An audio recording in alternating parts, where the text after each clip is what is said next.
Pagué la rehabilitación de mi padrastro y salvé su viñedo, pero intentó degradarme a peón. Me llamo Carlos y tengo 34 años. Soy ingeniero agrónomo de profesión y durante los últimos 6 años mi vida entera estuvo dedicada a salvar el viñedo de la familia.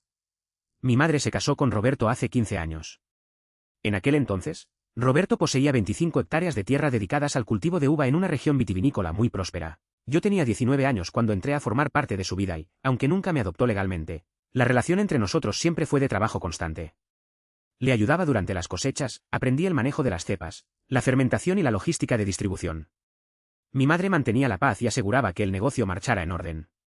Sin embargo, hace 4 años todo cambió cuando mi madre enfermó de forma repentina y falleció en menos de 6 meses. La muerte de mi madre destruyó a Roberto. El hombre disciplinado que conocía se desvaneció. Se refugió en el alcohol de una manera destructiva e incontrolable. En menos de un año, el viñedo comenzó a venirse abajo. Roberto dejó de supervisar los riegos, canceló las fumigaciones preventivas y empezó a gastar el dinero de las reservas en licor. Los proveedores dejaron de entregar insumos por facturas impagadas. Las bodegas compradoras cancelaron los contratos y los trabajadores del campo pasaron meses sin recibir sus salarios. Para el segundo año tras la muerte de mi madre, la situación era inviable. Los 12 peones que llevaban años trabajando en las tierras estaban a punto de quemar las instalaciones. La compañía eléctrica cortó el suministro por una deuda acumulada de $15.000 y los acreedores amenazaban con rematar las hectáreas. Roberto estaba tirado en su habitación todo el día, ebrio y completamente incapaz de tomar decisiones. Yo no podía ver cómo el trabajo de mi madre se destruía, así que tomé la decisión de intervenir. Hablé con los médicos y logré ingresar a Roberto en una clínica especializada de rehabilitación para adicciones de alto nivel. El tratamiento completo de 8 meses costaba $40.000. Como Roberto tenía las cuentas bancarias embargadas, yo asumí la totalidad de esa deuda. Vendí un departamento que había heredado de mi abuelo materno, liquidé mis fondos de inversión personales y firmé los pagarés en la clínica a mi nombre. Con Roberto internado, me quedé al frente de la propiedad. La finca estaba en ruinas. Utilicé el dinero restante de la venta de mi departamento para financiar la operación. Pagué de mi propio bolsillo los sueldos atrasados de los 12 peones, lo que sumó más de $30.000 en un solo día para calmar las protestas. Les prometí que si se quedaban a trabajar conmigo, no les faltaría su paga semanal. Cumplí mi palabra durante 2 años y medio, desembolsando cada viernes $3.000 en salarios directamente desde mi cuenta bancaria personal. Sin embargo, para hacer el viñedo rentable de nuevo, la maquinaria vieja ya no servía. Compré 2 tractores modernos a mi nombre, emitiendo las facturas con mi registro fiscal personal. Instalé un sistema de enfriamiento con 4 tanques gigantescos de acero inoxidable para la fermentación controlada, cuyo costo superó los $120.000. Adquirí una prensa neumática italiana y una línea de embotellado semiautomática. Toda esa maquinaria la pagué yo con préstamos que solicité a mi nombre. Además, la marca comercial bajo la cual la finca vendía su vino había caducado por falta de pago ante la Oficina de Propiedad Industrial. La empresa original de Roberto estaba en quiebra y en las listas negras financieras. Para poder comerciar el vino legalmente, registré una nueva marca comercial a mi nombre personal, obteniendo la titularidad absoluta del nombre, el logotipo y la denominación ante los organismos correspondientes. Durante 3 temporadas de cosecha, fui yo quien negoció los contratos con las cadenas de supermercados, administró la finca, compró insumos y sacó adelante la producción. El viñedo no solo sobrevivió, sino que comenzó a generar ganancias récord. Hace 2 meses, Roberto salió de la clínica de rehabilitación. Se le veía sobrio y restablecido. Me sentí orgulloso de su recuperación y pensé que por fin podríamos sentarnos a formalizar lo que habíamos construido. Mi intención era constituir una sociedad al 50%, donde la tierra siguiera siendo suya pero la maquinaria, la marca y la gestión estuvieran a mi nombre como socios iguales. La semana pasada, el jueves a las 10 de la mañana, Roberto me citó en la oficina principal de la finca. Cuando entré, lo acompañaba un abogado local. En la mesa había una carpeta de cuero. Esperaba una conversación amigable o unas palabras de agradecimiento por los 4 años de trabajo ininterrumpido y los cientos de miles de dólares que invertí para evitar la quiebra. En lugar de eso, Roberto deslizó un documento hacia mí con una mirada fría. Era un contrato laboral redactado de forma unilateral. El documento me clasificaba oficialmente como peón agrícola de campo de nivel básico. El sueldo asignado era el salario mínimo legal, sin derecho a comisiones, sin participación en las ganancias y sin ningún tipo de reconocimiento sobre los activos de la finca. Quedaba establecido que mi función se limitaría a acatar órdenes directas de Roberto y que mi permanencia en la finca dependía exclusivamente de su voluntad. Le pregunté si se trataba de una broma. Roberto me dijo con una voz helada que debía estar agradecido por tener un trabajo en su propiedad. Agregó que todo lo invertido en la finca ya estaba incorporado al terreno y que el viñedo pertenecía a su familia por linaje. Me dijo tajantemente que yo no era más que el hijo de su difunta esposa, que no llevaba su sangre, y que no iba a permitir que un extraño se quedara con un solo metro cuadrado ni con una moneda del patrimonio que pertenecía a su apellido. El abogado sonrió de forma burlona y me pidió que firmara de inmediato si no quería ser desalojado de la vivienda ese mismo día. No grité ni insulté a nadie. Acepté que la confrontación no serviría de nada contra un hombre sin moral.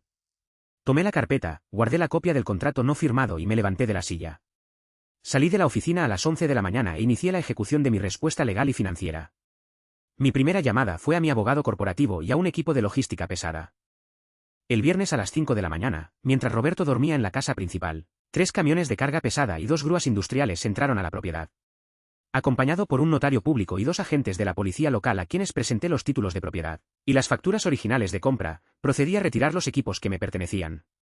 En menos de 6 horas, desmontamos y cargamos los 2 tractores nuevos, la prensa neumática, la línea de embotellado, los generadores eléctricos auxiliares, las bombas de riego de alta presión y los 4 tanques de acero inoxidable. Todos esos bienes estaban facturados formalmente a mi nombre y con mi registro fiscal personal. Ninguno de esos activos pertenecía legalmente a la finca ni a la empresa de Roberto. Cuando Roberto salió corriendo a la explanada en pijama gritando que lo estaban robando, le mostré las facturas originales a la policía. Los agentes le advirtieron que si intentaba obstaculizar el retiro de mi propiedad privada, sería arrestado por desacato. Roberto tuvo que ver en silencio cómo la tecnología moderna de la finca era subida a los camiones y trasladada a un depósito industrial alquilado a mi nombre a 50 kilómetros de distancia.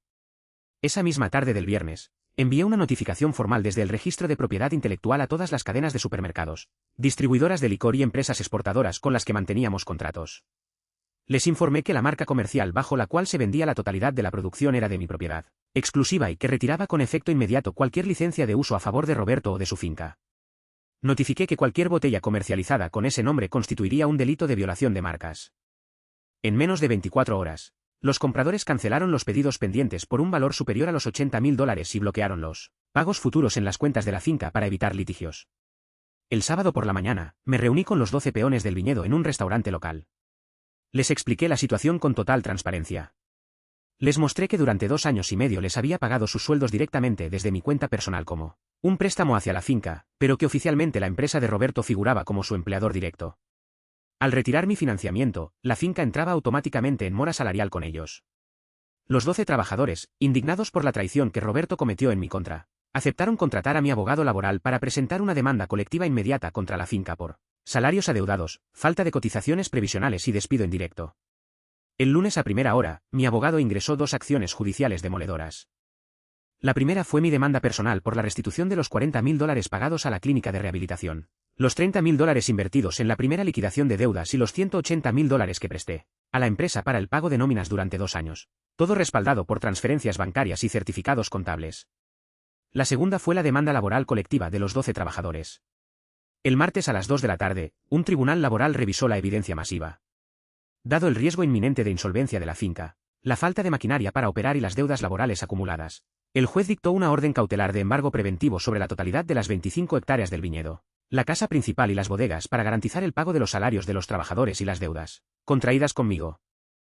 Para el miércoles por la mañana, apenas 6 días después de la reunión donde Roberto pretendía degradarme a peón, la policía y el receptor judicial colocaron los sellos de embargo en los portones de entrada del viñedo.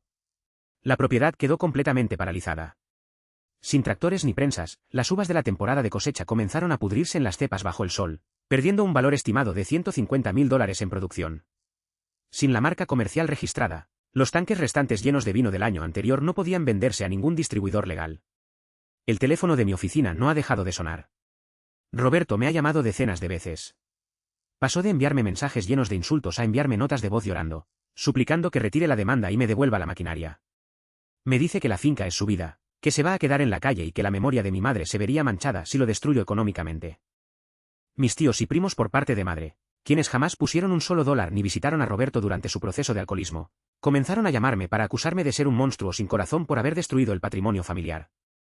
A cada uno de los familiares que me llamó a criticarme les respondí exactamente lo mismo antes de bloquear sus números. Les dije que si tanto les preocupaba la suerte de Roberto, podían reunir entre todos los $250.000 que puse de mi bolsillo para salvarle la vida y la propiedad, pagarme lo adeudado y comprar la maquinaria que está en mi depósito. Ninguno de ellos ofreció un solo centavo. Ayer por la tarde, Roberto me envió un correo electrónico desesperado a través de su abogado. Ofrecía ceder el 70% de las tierras a mi nombre si levantaba el embargo laboral, le devolvía los tractores y le permitía comercializar la cosecha bajo la marca registrada. Ni siquiera me molesté en responder. Le reenvié la propuesta a mi abogado, quien simplemente respondió que el proceso judicial seguirá su curso formal hasta el remate público de la propiedad. El tribunal ha fijado la fecha para la audiencia de remate de las hectáreas para el próximo mes. Con el dinero obtenido en la subasta judicial, el tribunal pagará primero las liquidaciones de los 12 peones, a quienes ya contraté para trabajar en un nuevo proyecto agrícola que estoy desarrollando en un terreno colindante, que alquilé con mis propios recursos. El saldo restante de la subasta irá directamente a cubrir los pagarés de la clínica de rehabilitación y los préstamos que utilicé para comprar el equipo. Roberto tendrá que abandonar la casa principal la próxima semana por orden de desalojo emitida por el juez. Se ha quedado completamente solo, sin maquinaria, sin marca, sin trabajadores y a punto de perder la tierra que su familia poseyó durante generaciones. Intentó usar la falta de lazos de sangre para despojarme del fruto de mi trabajo, pero olvidó que la tierra sin tecnología, sin marca y sin dignidad no es más que un pedazo de suelo baldío. Hoy superviso los campos de mi nuevo terreno con la tranquilidad de haber actuado con la ley de mi lado y sin remordimientos por haber dejado en la ruina a quien intentó traicionarme.